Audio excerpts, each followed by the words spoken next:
Well, good morning. As of yesterday afternoon, I thought we were going to have a good morning where we announced a $17 million settlement. But as it turns out, today we have a great morning where I'm going to announce two separate settlements that combine for $39.7 million. Some coming to the general fund and state government, and others to Medicaid. Since day one, I have worked to ensure the welfare of all Kentuckians. That has been my top priority. With this goal in mind, we've worked to address some of our state's most pressing issues: child abuse, human trafficking, senior scams, the opioid epidemic. And I have stood with Kentucky families to fight for health care. I believe that health care is a basic human right, that everybody should be able to take their doctors or that everybody should be able to take their parents or their kids to see a doctor when they're sick. That's why I fought to protect the 1.3 million Kentuckians whose health care is currently at risk in that lawsuit down in Texas. It's why I've sued 9 opioid manufacturers and distributors. And it is why I am holding pharmaceutical companies responsible when their actions put the well-being and health of our people at risk. Make no mistake, this is a battle. It takes tenacity, it takes commitment. Oftentimes it takes years. Sometimes it even takes almost a decade to hold these large companies accountable for the harms they inflict on our families. Today, we have won 2 of those battles. Late yesterday, we secured a $17 million settlement with Bayer Corporation over their drugs, Yasmin and Yaz. The suit, filed in 2013, claimed that Bayer Corporation misled Kentucky women about the risks involved in taking those 2 drugs. From 2007 to 2012, and again after 2015, Bayer failed to provide accurate marketing information and scientific evidence that we allege confirmed that Yasmin and Yaz created a higher risk for blood clots than other similar contraceptives. These actions by Bayer put Kentucky's women in harm's way. Blood clots are serious. They can cause heart attack, stroke, damage to organs, and even death. I won't stand for this blatant disregard of the health of our families. Following the 2013 lawsuit, I pursued additional action against Bayer regarding the marketing of Yasmin and Yaz. Our lawsuits argued that the company was in violation of a 2007 consent judgment against Bayer for deceptive marketing of its cholesterol-lowering drug, Baycol. Bayer has agreed to a prohibition on making any prohibition on any false or misleading claims of their products. We believe we are the only state to have taken this additional legal action and the only state to have secured a monetary settlement in this action on Yaz and Yasmin. Bayer will pay the state's investigation costs and our litigation fees and other costs associated with the development of this case. A portion of the settlement will cover those investigation costs, litigation fees, and other costs to the state, and the rest, approximately $10 million, will be available for the General Assembly to appropriate during the next budget session. I strongly encourage the legislature to use these funds to ensure affordable and accessible health care and to support public health for all Kentuckians. These funds should be used to prevent and contain any emergency issues that should arise.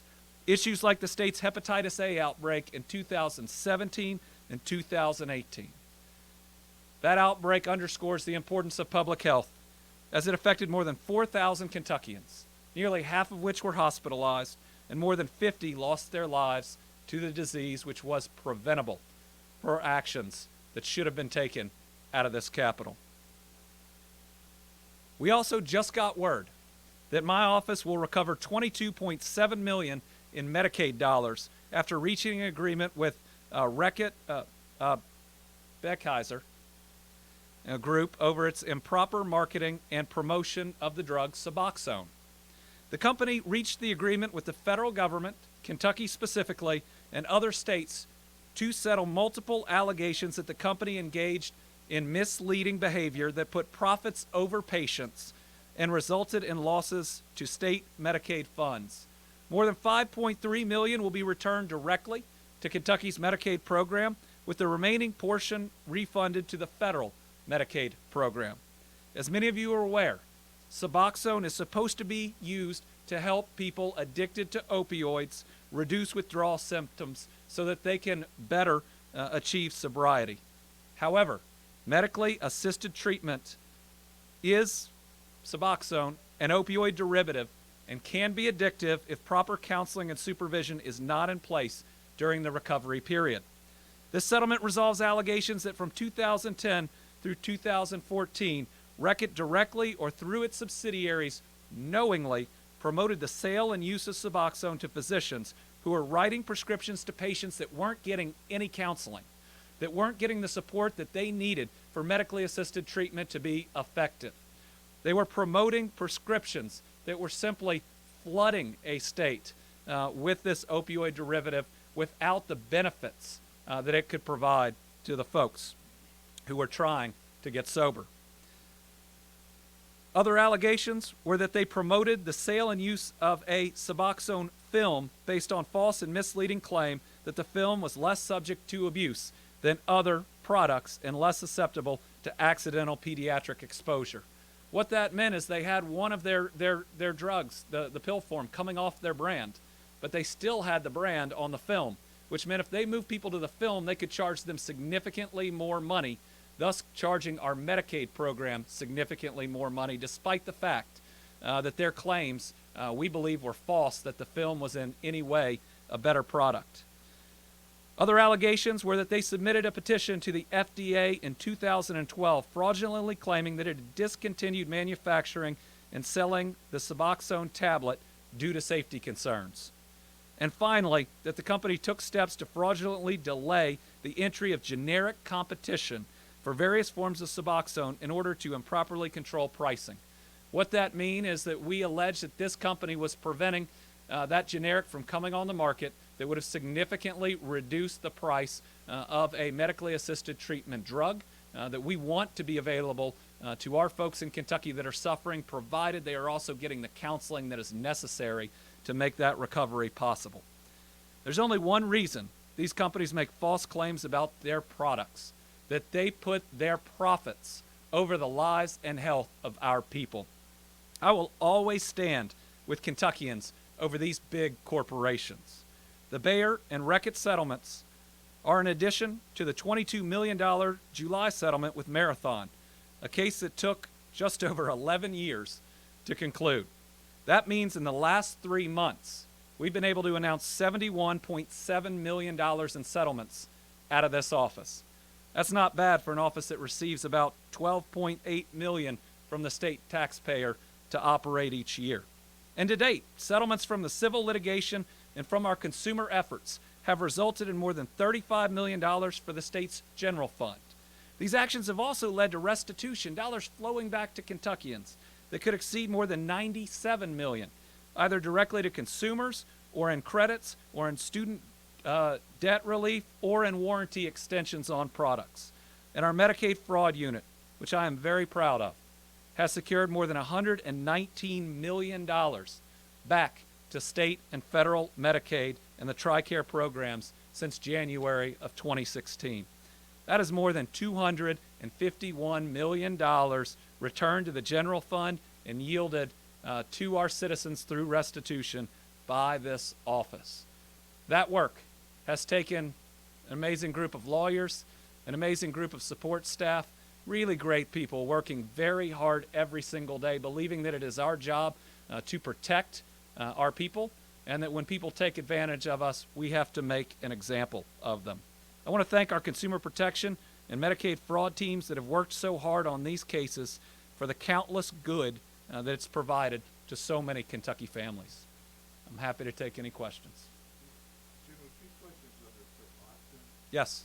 This was settlement. They reached it also with other states. Yes. Do you know what that total settlement was? We can get you that. Do you have it offhand? Well, the total Medicaid settlement was $700 million, Okay. but there were also some civil penalties and fraud that was $200 million. Right. The Medicaid portion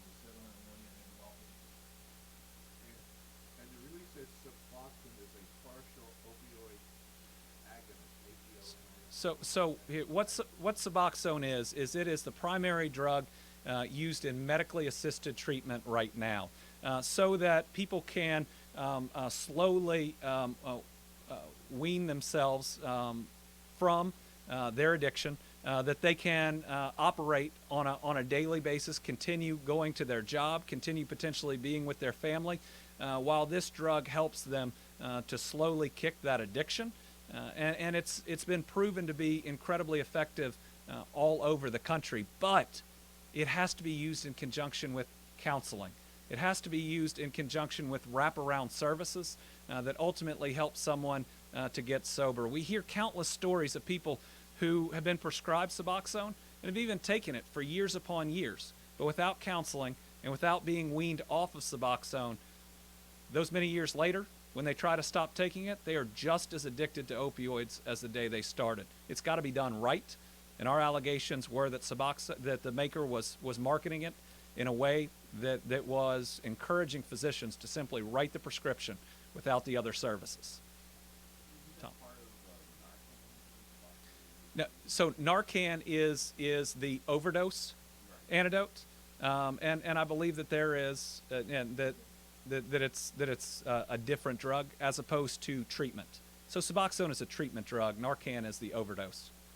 Back on this Suboxone settlement, I'm Yep. sorry, I didn't, the total nationwide was split getting some. Yep. And I know some people are interested to maybe get it fair. Sure. It's all based on numbers of prescriptions and costs to Medicaid. So it would have been directly related to what was paid, and then our percentage as the state, the size that we are. We believe that it is a good settlement nationwide, and it's a very good settlement for us.